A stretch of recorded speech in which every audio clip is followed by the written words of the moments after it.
விஜய், உனக்கு என்ன பிடிக்கலையாடா? ஏன் இப்படி சொல்ற? இல்லடா, நான் லவ் பண்றப்ப இருந்த விஜய் இப்ப இல்லையும் தோணுது. ஏ லூசு, இன்ஸ்டால பேசுறது வச்சுலாம் நீயே ஒரு சிம்பத்தி கிரியேட் பண்ணாத. இதே மாதிரி நான் பல பசங்கிட்ட பேசி உனக்கு தெரிஞ்சிருந்தா நீ என்ன பண்ணுவ? எனக்கு கஷ்டமா இருக்குடா.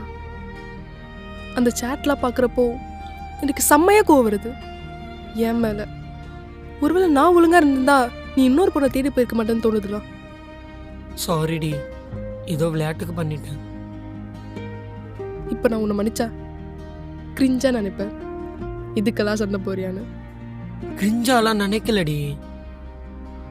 உன்னை நான் லவ் பண்ணுறப்போ என்னோட இன்ஸ்டாகிராம் அக்கௌண்ட் உன்கிட்டையும் உன்னோட என்கிட்டையும் இருக்கும். ஆனால் இப்போ நீயே லாக் அவுட் பண்ணிட்டீங்க.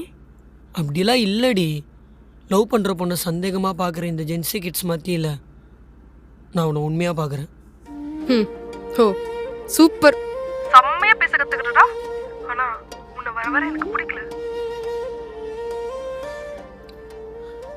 சரி, நீ போய் தூங்கு, நாளைக்கு பேசிக்கலாம், எல்லாம் கிளியர் ஆகிடும். எனக்கு இப்போவே இந்த செகண்டே ஒரு விஷயம் தெரியணும். சுபிக்ஷா, நீ போய் தூங்கு, நாளைக்கு நம்ம பேசிக்கலாம். முடியுமா முடியாதா? சொல்லு, உனக்கு என்ன தெரியணும்? உனக்கு நான் தான் ஃபர்ஸ்டா இல்லை வேற நிறைய இருக்கா? பைத்தியம் மாதிரி பேசாத. நான் தெளிவாக தான் பேசுகிறேன். நீ தான் காஜ் எடுத்து போய் எல்லா பொண்ணுக்கிட்டே பேசிட்டு இருக்க. ஏய், நீ என் இன்ஸ்டா சாட்லாம் பார்த்துட்டு ஒரு மாதிரி குழம்பிட்டு இருக்க, ஓகேவா? நீ தூங்கு, நாளைக்கு நம்ம ஃப்ரெஷ்ஷாக பேசலாம். ஓ ஃப்ரெஷ்ஷாக பேசணுமா? ஆமாம், பின்ன ஃப்ரெஷ்ஷாக தான் தெரிவேன். இவ்வளோ பொண்ணுக்கிட்ட பேசுகிறல. ஏய், மூடிட்டு ஃபோனை வை.